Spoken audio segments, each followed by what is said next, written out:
the dominoes falling is a good metaphor. It's, if you got 100 dominoes, you knock the first one, they're all going to fall. That's just physics. So how do you stop that? How do you stop that crisis? Well, you truncate, you drop a steel wall between two dominoes, and this one hits the wall and this one's still standing.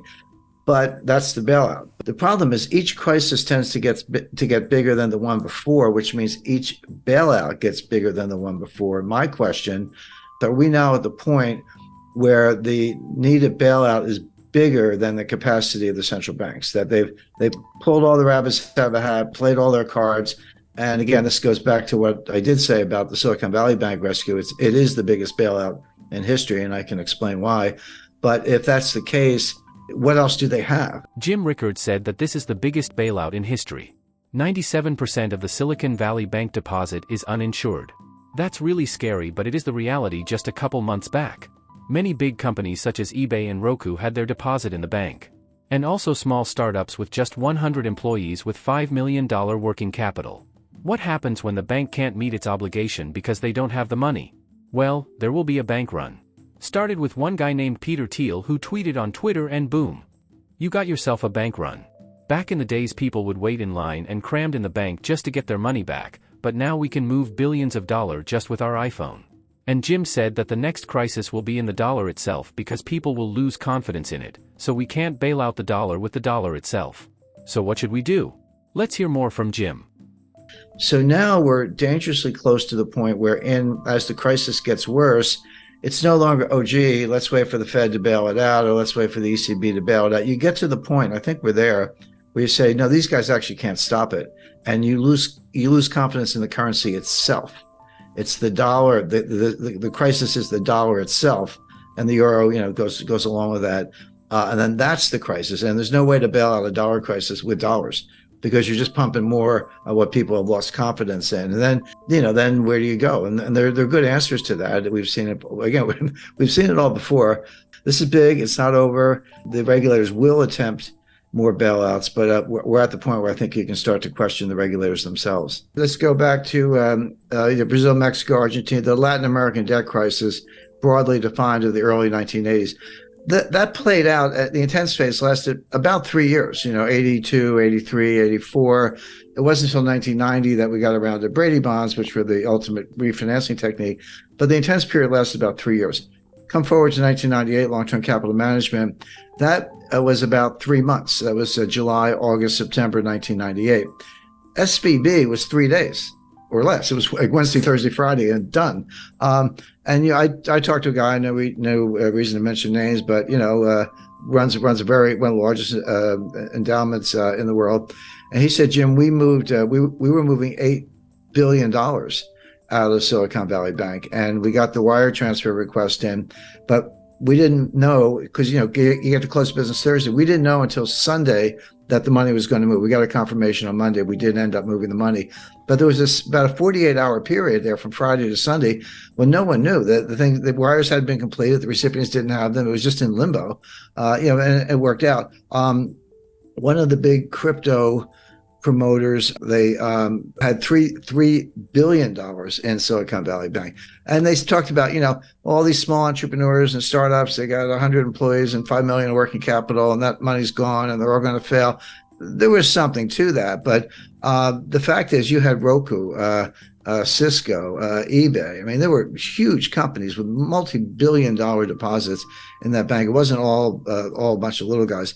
So, but yeah, you can. In the old days, you had to line up around the block, and maybe it was raining. You're standing there in the rain, waiting for your turn to get up to the tower. Now you can be in line at McDonald's, with your cell phone, and just a couple hits, QR code, and boom, $10 million is gone.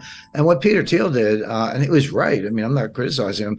He got his own money up, but he sent out like an SOS to Silicon Valley. He said, all of you, whoever you are, get your money out now. And a lot of people did, and that was that $40 billion. So the time frame is becoming more compressed because of technology. You're exactly right about that, which means that the response function has to be equally compressed, or else you are going to have all the consequences of an honest to goodness global financial crisis. Imagine you're a small business with a working capital of over $250,000. And then some weird thing happened and you can't get your money out of your bank. Let's imagine this frightening scenario happened. What is the most likely to happen is, your money might be gone. It's not frozen or suspended, it's gone. And it's not just in theory, it's already happened. You can hear it directly from Jim Rickards himself. And I'm not sure if everyone knows the sequence, but on Friday night, March 10th, the FDIC took over Silicon Valley Bank.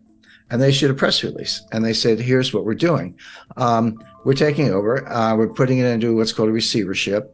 Anyone with $250,000 or less, your deposits are fully insured. No worries. You'll have your money Monday morning.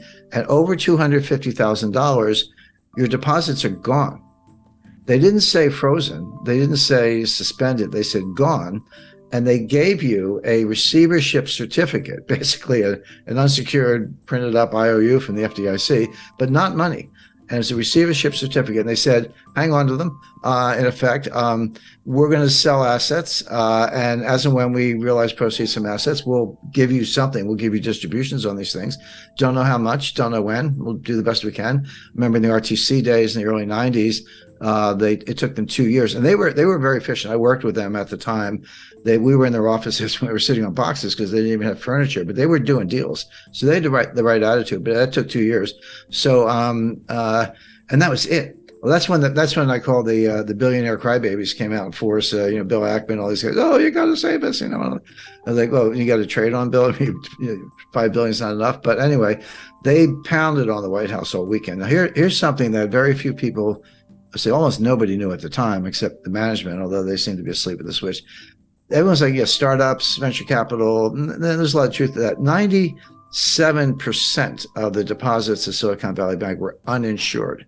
And by the way, that's my new metric for assessing banks. You used to look at, working capital and debt equity ratios and, bad assets, governments. There are lots of ways to measure the health of a bank. But the most relevant way right now is, and this is publicly available, take the ratio of uninsured deposits to total deposits. 30% is comfortable. If you're like, 70% of my deposits are insured, which means they're not panicky. They're not necessarily going to run for the hills. 30%, okay, uninsured, but I have assets. I have that much cash or more. That's a comfortable ratio. When you get over 50, you're in the danger zone. Well, Silicon Valley Bank was 97% uninsured, which meant all the money was going to run, and it did. So that's a way, if you're looking at these big banks or any institution or your own savings institution, to look at it. We're not getting political here, but anything that go woke will go broke.